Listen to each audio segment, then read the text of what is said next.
अस्सलाम वालेकुम स्टूडेंट्स। आज मैंने आप लोगों के लिए कुछ सेंटेंस तैयार किए हैं। हर एक को ऐसा लगता है कि हमारी ग्रामर अच्छी है, लेकिन इनमें खामखा गलती होती है।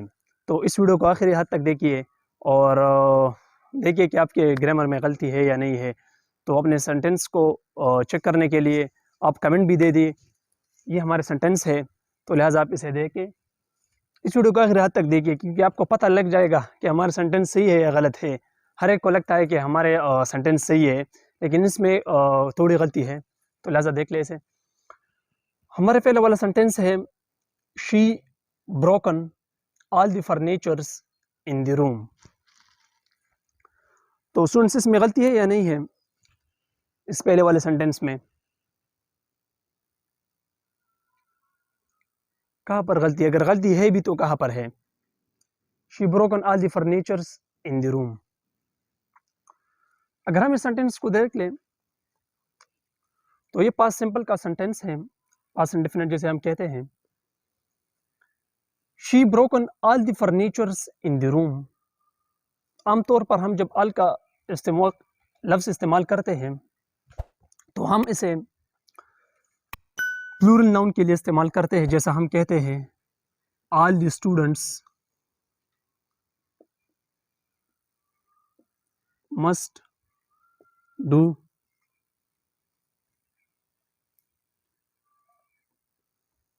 The homework.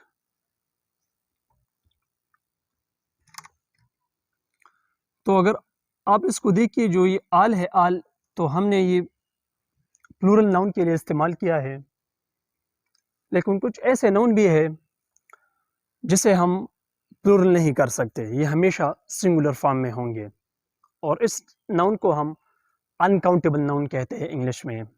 ये एक नाउन का क्लास है जिसे हम अनकाउंटेबल नाउन कहते हैं।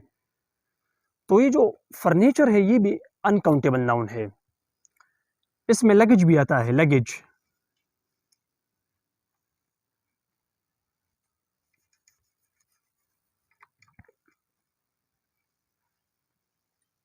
ये भी एक अनकाउंटेबल नाउन है, तो लिहाजा ये एस हम नहीं लगाएंगे। अगर जो आल आया है, लेकिन हम ये एस नहीं लगाएंगे। हम कहेंगे she broken all the furniture in the room. ये सेंटेंस अभी सही है। इस सेकंड वाले सेंटेंस को देख लें। I have ordered for 2 cups of coffee. I have ordered for 2 cups of coffee. इसमें गलती किधर है?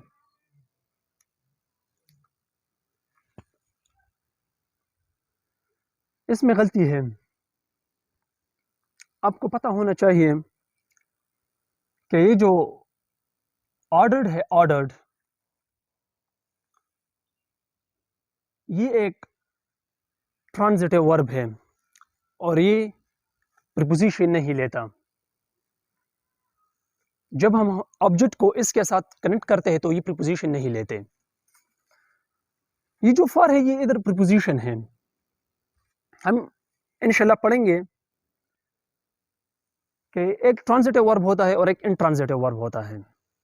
जो इंट्रांजिटिव वर्ब होता है वो बाज़ औक़ात ट्रांजिटिव भी होता है, जो हम प्रीपोजिशन की मदद से करते हैं। लेकिन जैसे मैं लिखता हूँ इधर,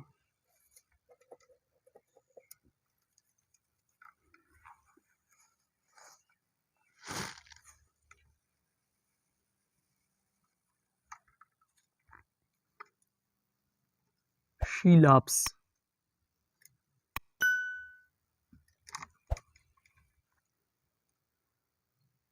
अगर मैं शी लाफ्स मी, ये ऑब्जेक्ट है तो ये गलत है, शी लाफ्स, क्योंकि ये जो है ये इंट्रांजिटिव वर्ब है और ये इंट्रांजिटिव वर्ब ऑब्जेक्ट नहीं लेता। तो अगर मैं इसे इस तरह लिखूं, शी लव्स एट मी, तो हमने प्रीपोजिशन की मदद से इसमें ऑब्जेक्ट ऐड किए। तो ये जो इंट्रांजिटिव वर्ब है, ये प्रीपोजिशन की मदद से ऑब्जेक्ट लेते हैं।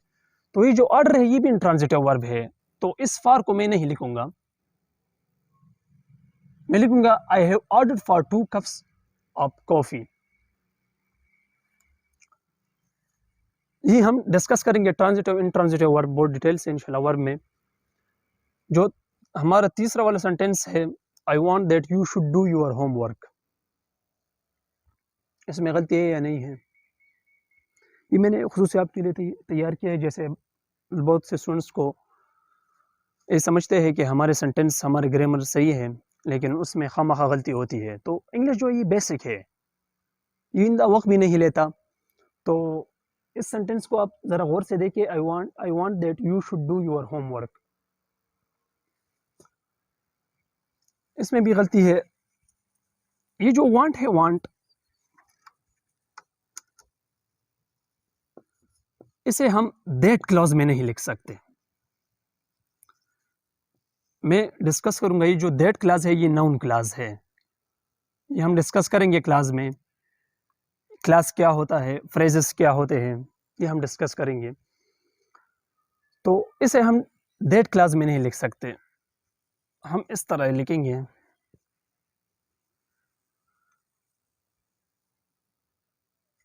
आई want you to do your homework. इसे हम टू इन्फिनेटिव में लिखते हैं, टू इन्फिनेटिव। ये टू इन्फिनेटिव भी हम डिस्कस करेंगे वर्ब में। ये टू इन्फिनेटिव तीसरा वाला सेंटेंस है, जैसा मैं लिखता हूं, I have two brother, I have two brothers, I have two brothers. तो लिहाजा ये जो टू है, 2, 3, 4, इसे हम कार्डिनल्स एडजेक्टिव कहते हैं। ये जो है ये हम प्लूरल नाउन के साथ इस्तेमाल करते हैं। इसके बाद जो नाउन है वो हम प्लूरल होगा, आई हैव टू ब्रदर्स। तो हियर जो 3 है, 3, तो मैंने इस सेंटेंस में दो गलती यहाँ पर छोड़ी है। पहले अगर आप देख लें, आप कहेंगे कि इसमें सब्जेक्ट क्या है। जैसे मैं कहता हूँ इधर सब्जेक्ट ये है, सब्जेक्ट सिर्फ नाउन और प्रोनाउन हो सकते हैं। तो जो सब्जेक्ट है इसके अकॉर्डिंग मैं वर्ब पुट करूंगा, जैसा कि मैं यहाँ लिखता हूँ,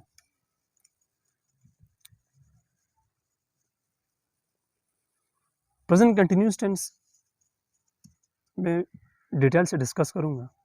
मैं इनसे जुमला लेता हूँ, she is going to school.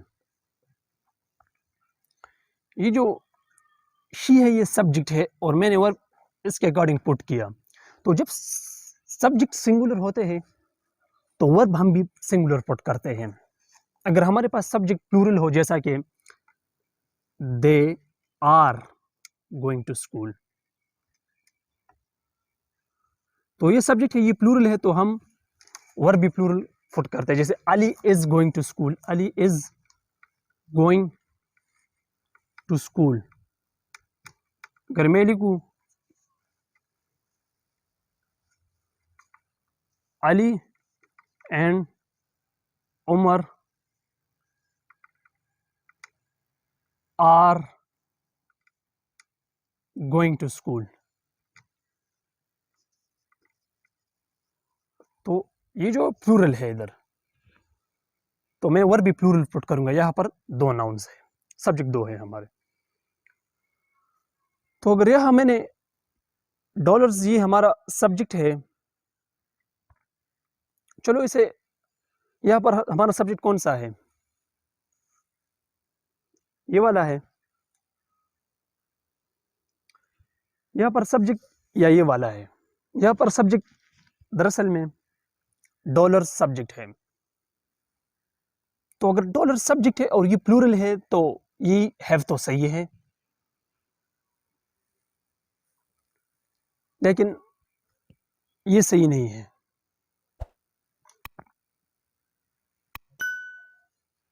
मैं लिखता हूं, जैसे एक हमारे पास कलेक्टिव नाउन होता है, मैं लिखता हूं ए टीम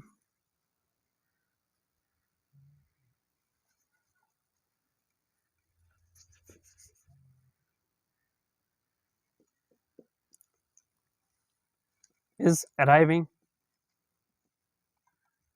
हेयर। तो ये जो टीम है ये हमारे पास एक कलेक्टिव नाउन है। तो कलेक्टिव नाउन में हम जो वर्ब है ये हम सिंगुलर पुट करते हैं, जैसा हेड ऑफ कोज है, इसको हम फ्लीट ऑफ शिप्स है। शिप्स के लिए हम क्या इस्तेमाल करते हैं? फ्लीट ऑफ शिप्स, आर्मी है जो। तो जो कलेक्टिव नाउन है इसके लिए हम जो वर्ब है ये सिंगुलर पुट करते हैं, क्योंकि ये हम as a whole singular consider करते हैं। एक हमारे पास एडजेक्टिव होते हैं, एडजेक्टिव्स। ये जो एडजेक्टिव्स होते हैं आप ये हमेशा याद कर लीजिए, अनइन्फ्लेक्टेड होते हैं, इसको हम चेंज नहीं कर सकते। जैसा कि वर्ब को हम चेंज करते हैं, नाउन को हम चेंज करते हैं। अब देख ले, मैंने कहा कि ये जो इज है ये मैं सब्जेक्ट के अकॉर्डिंग पुट करता हूं। अगर दे हो तो मैं यह आर लिखूंगा। अगर दे हो, they are going to school,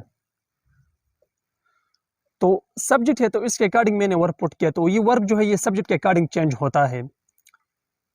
तो वर्ब भी हमारे पास हम इसे इन्फ्लेक्टेड करते हैं, मतलब इसे हम चेंज करते हैं। अगर इस सेंटेंस को मैं पास्ट में लिखूं तो मैं लिखूंगा they went to school, they went to school, past indefinite में। तो ये जो वेंट है, वेंट ये वर्ब है, तो मैंने गो को वेंट कर दिया, गोइंग को। ये जो वर्ब है ये हम इसे इन्फ्लेक्टेड कर सकते हैं, मतलब कि ये भी चेंज होता है टेंस के लिहाज से, जो मेन वर्ब होता है। ऑक्सिलरी को हम ऐड करते हैं, फिर हम डिटेल में डिस्कस करेंगे।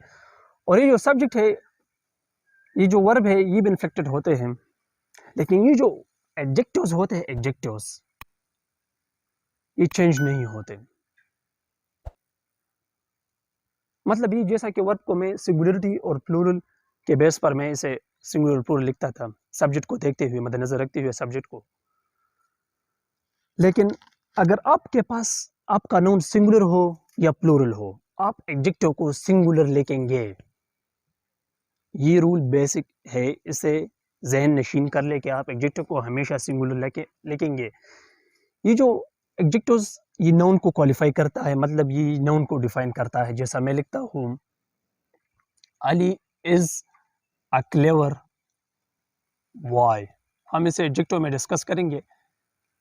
ये जो है ये क्लेवर, ये अली को डिफाइन करता है, अली को, तो ये एडजेक्टिव्स होते हैं। एडजेक्टिव हमेशा ये नाउन को या प्रोनाउन को डिफाइन करते हैं। तो यहाँ पर ये जो 3000 है ये भी इस डॉलर्स को डिफाइन करते हैं, तो ये भी एडजेक्टिव होते हैं। तो मैंने इस एस को इसलिए रिमूव किया कि एडजेक्टिव को हम चेंज नहीं कर सकते सब्जेक्ट के अकॉर्डिंग। और ये जो सब्जेक्ट है ये प्लूरल है, लेकिन मैं इधर हैज लिखूंगा, क्योंकि अमाउंट्स को हम कभी भी प्लूरल वर्ब के साथ ज़्यादातर हम इसे नहीं ले सकते। ये कंडीशन पे डिपेंड करता है, क्योंकि अमाउंट्स को हम as a whole generally consider करते हैं। अगर मैं इससे लिखूं कि $3000 have been distributed among the poors, तो फिर मैं हैव लिखूंगा, क्योंकि यहाँ पर मैंने अमाउंट्स को एज ए होल कंसिडर नहीं किए। मैंने ऐसा नहीं कि $3000 मैंने एक को दे दिए, ये मैंने हर एक को इसमें थोड़े थोड़े दिए। तो ये जो सेंटेंस होते हैं इसमें हम कंडीशन को देखते हैं, जैसा कि मैंने कहा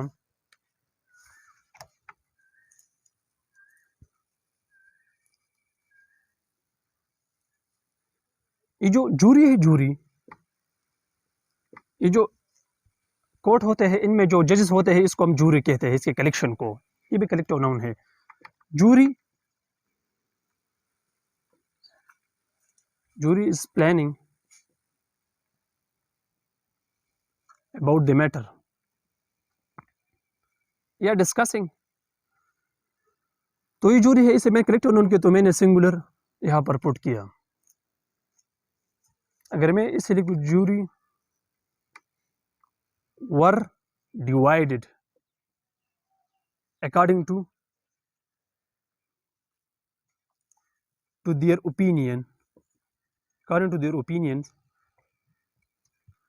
तो ये जो वर है मैंने इसे यहाँ पर प्लूरल वर्ब इस्तेमाल किया, क्योंकि ये जूरी है इसको हम यहाँ पर कैरेक्टर नाउन्स इस्तेमाल नहीं करते, ये कंडीशन पे डिपेंड करता है कैरेक्टर नाउन्स।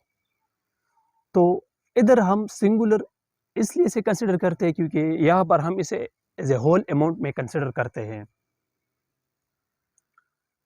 हमारे पास ये तीसरा सेंटेंस है, ही इज एल्डर देन मी।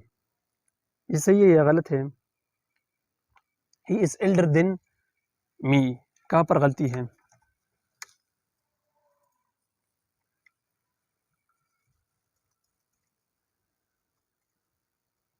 यहाँ पर भी गलती है। आप देख ले कि ये जो एल्डर होता है, एल्डर, इसमें दो गलती है, ये देन भी है। ये एल्डर जो होता है हम कंपैरेटिव डिग्री से कहते हैं एडजेक्टिव में।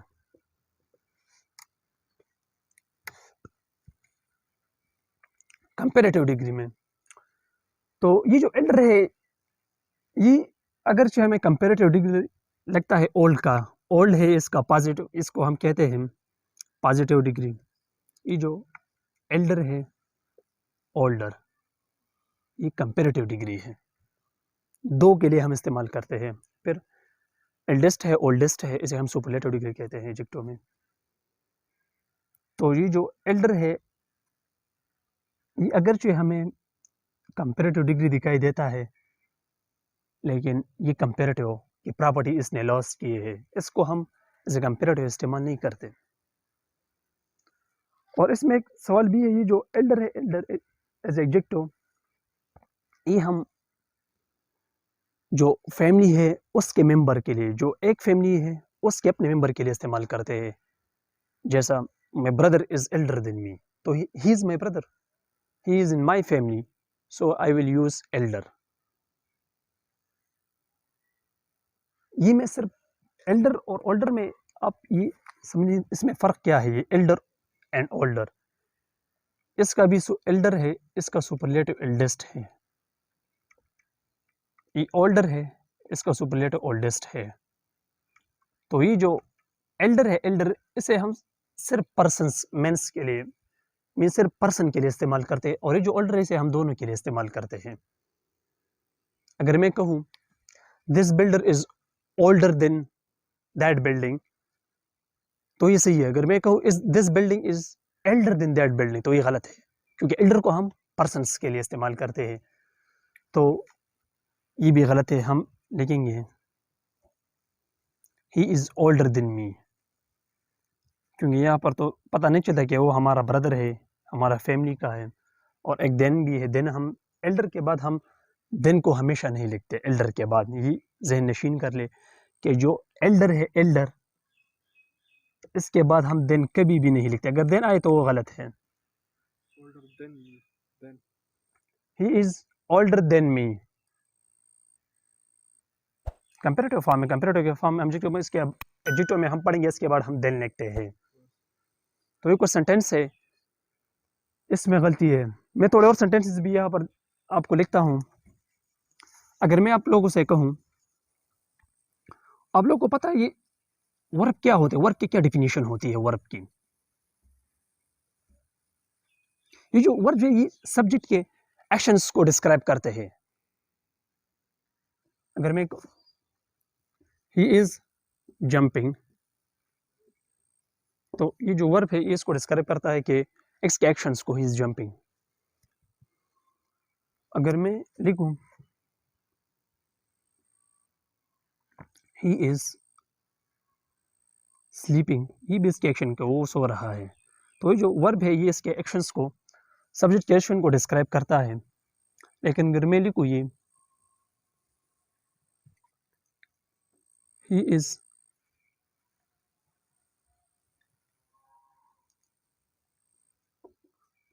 बैड,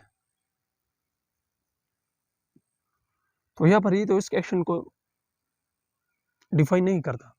तो वर्ब की डिफिनीशन में हम एक्शंस नहीं लिखते, जो सब्जेक्ट को डिस्क्राइब करते हैं इसे हम वर्ब कहते हैं, या इसके एक्शंस को डिस्क्राइब करते हैं। तो यहाँ पर मैं ये जो स्टैटिक वर्ब होते हैं, स्टैटिक, इसको हम स्टैटिक कहते हैं, इसके एक्शंस को डिफाइन नहीं करते। अगर मैं यहाँ पर लिखूँ he feels my cat my cat feels badly. ये जो बैडली ये एडजेक्टिव है, तो मैं यहाँ पर लिखूँ ये जो फील्स है, ये नोट कर रहे हैं, ये जो फील्स है, फील, लुक, अपेयर, टेस्ट, ये भी स्टैटिक वर्ब है। ये लुक ब्यूटीफुल, तो इसके एक्शन को डिस्क्राइब नहीं करता, तो ये भी स्टैटिक वर्ब है। इसके बाद हम एडजेक्टिव लिखेंगे। ये जो बैडली है ये एडवर्ब है, सॉरी एडवर्ब है। तो इसके बाद हम एडजेक्टिव लिखेंगे, लेकिन यहाँ पर फील्स, मैंने यहाँ पर एडवर्ब को इस्तेमाल किया। मैं इसे ऐसे लिखूंगा, my cat feels bad. Bad क्योंकि बैड ये सिर्फ और सिर्फ एडजेक्टिव है, क्योंकि अगर मैं इसे बैडली लिखूँ, बैडली, तो इसका एक और मतलब होता है। अगर मैं इसे इस तरह लिखूँ, माई कैट फील्स बैड, ये जो स्मेल है ये स्मेल भी है। अगर मैं इसको स्मेल भी कर लूँ, चलो मैंने इसको स्मेल किया, स्मेल्स, तो ये जो स्मेल्स है, स्मेल्स, ये भी स्टैटिक वर्ब है, स्टैटिक। तो इसके दो मतलब होते हैं। इसका क्या मतलब है, my cat smells badly and my cat smells bad. इसमें डिफरेंस क्या है इसके मानी में? जो इंग्लिश में होता है, इसके अगर हम थोड़ा सा भी चेंजेस करें तो हमारा पूरा सेंटेंस की मानी बदल जाती है। इसका ये मतलब है, my cat feels smells badly, और इसका ये मतलब माई कैट स्मेल्स बैड। इसका चलो वाले इसका पहला मतलब को बताता हूँ। इसका मतलब है माई कैट स्मेल्स बैड, जो मेरी कैट है उससे बदबू आती है। माई कैट स्मेल्स बैड, इससे बदबू आती है। लेकिन ये जो दूसरा पहला वाला है, माई कैट स्मेल्स बैडली, इससे क्या मतलब होगा? इसका मतलब ये है कि जो मेरी कैट है, जिसकी स्मेल प्रॉपर्टी उसकी है वो ख़राब है, वो सही तरीके से स्मेल नहीं कर सकती चीज़ों को। जो उसकी स्मेल्स की प्रॉपर्टी है वो कमज़ोर है। तो इसका मतलब ये, माई कैट स्मेल्स बैडली। अगर मैं आप लोगों से कहूँ, ये एक और इंटरेस्टिंग है, आप उसको ज़रूर देख लें। ये जो इज़, आर, एम, वाज, वर, ये स्टैटिक वर्ब होते हैं। इसके बाद हमेशा हम एडजेक्टिव पुट करते हैं। अगर हम से कहूँ he is a doctor, he is a doctor, he is an intelligent, he is an engineer, पहले लिखो, he is an engineer। तो आप देख लेते हैं, तो आप देख ले, ये जो डॉक्टर है ये इंजीनियर है। इसके बाद जो हम स्टैटिक वर्ब, इसके बाद हम या नाउन लिखेंगे या एडजेक्टिव लिखेंगे। अगर मैं इस तरह लिखूँ, ही इज एन इंटेलिजेंट, तो ये सही है? नहीं, ये गलत है। हम आर्टिकल में पढ़ेंगे an a the, a an the, ये जो आर्टिकल्स होते हैं ये हम एडजेक्टिव्स के साथ इस्तेमाल करते हैं, नाउन के साथ इस्तेमाल करते हैं, सॉरी। आप देखेंगे कि ये जो ए है, इधर तो मैंने एडजेक्टिव के साथ इस्तेमाल किया, और हम कहते हैं कि आर्टिकल्स को हम नाउन के साथ इस्तेमाल करते हैं। तो ये जो है ये नाउन है, इसलिए मैंने आर्टिकल इसके साथ इस्तेमाल किया, लेकिन ये एडजेक्टिव है, तो लिहाजा ये गलत है। तो मैं इस एन को हटाऊंगा, he is intelligent.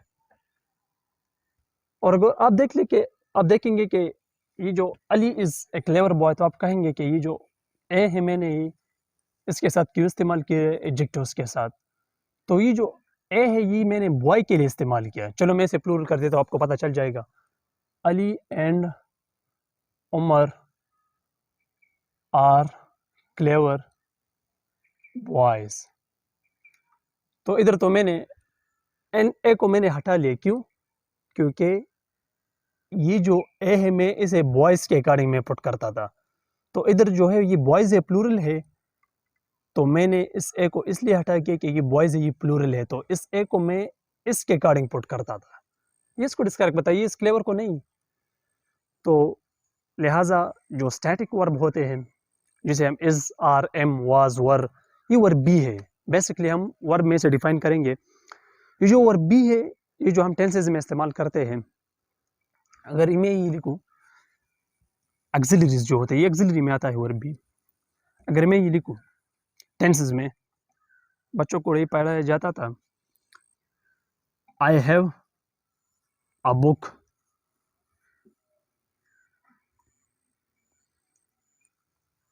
He is ill. तो ये जो किस टेंस का फिक्रा है, ये दोनों किस टेंस के फिक्रे हैं, ये दोनों किसकी?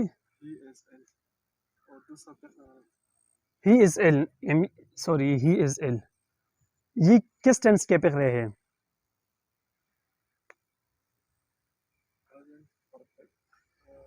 मुझे पता था आप ये कहेंगे कि ये प्रेजेंट परफेक्ट के हैं और ये वाले प्रेजेंट कंटिन्यूस के आप कहेंगे, लेकिन ये ऐसा नहीं है। ये जो ऑक्सिलरी है वर्ब बी को is, are, am, was, were, have, has, ये जो ऑक्सिलरी हेड, ये इसकी एक प्रॉपर्टी होती है कि हम इसको एज ए मेन वर्ब भी इस्तेमाल करते हैं। अब ये दोनों प्रेजेंट इंडेफिनिट के फिक्रे हैं, ये दोनों प्रेजेंट एंड डेफिनिट टेंस के फिक्रे हैं। यहाँ पर जो हैव है ये एज ए मेन वर्ब काम करता है। जैसा मैं लिखूं